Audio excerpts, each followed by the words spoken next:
Good morning. Today, just briefly thinking about 2 Chronicles chapter 1.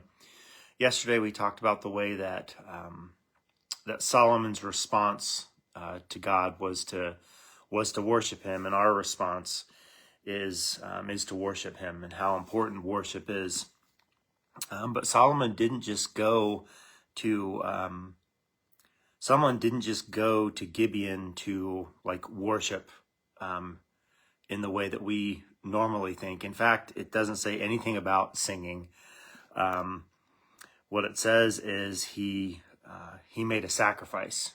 He didn't just make a sacrifice, he made the sacrifice of 1,000 burnt offerings.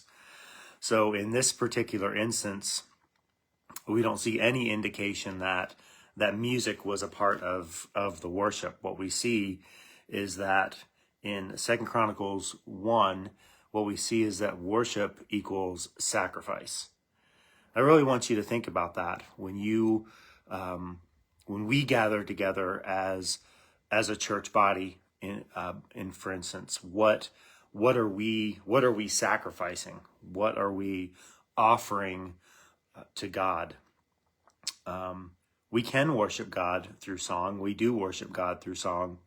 But worship is not just about singing. Worship is to be a sacrifice. Worship is to be an offering.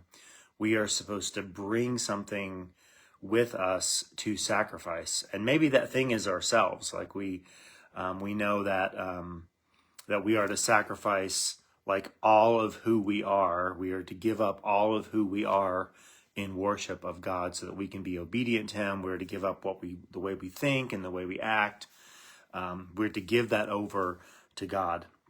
But I just want you to think about that today, that worship is not necessarily or not only music. Worship is an offering of ourselves.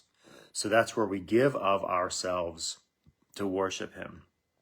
I want you to think about one way this week that you can make a sacrificial offering to God this week. That might be in your time, it might be in your finances, it might be in your efforts. What's one way that you can make an offering to God this week? There are a few other reflection questions in the notes below, but that's what I'm thinking about. That's what I'm praying about for you today, is that you would bring an offering to God, that you would praise God through your obedience and through your actions. Love you, praying with you, praying for you, and looking forward to seeing you again tomorrow.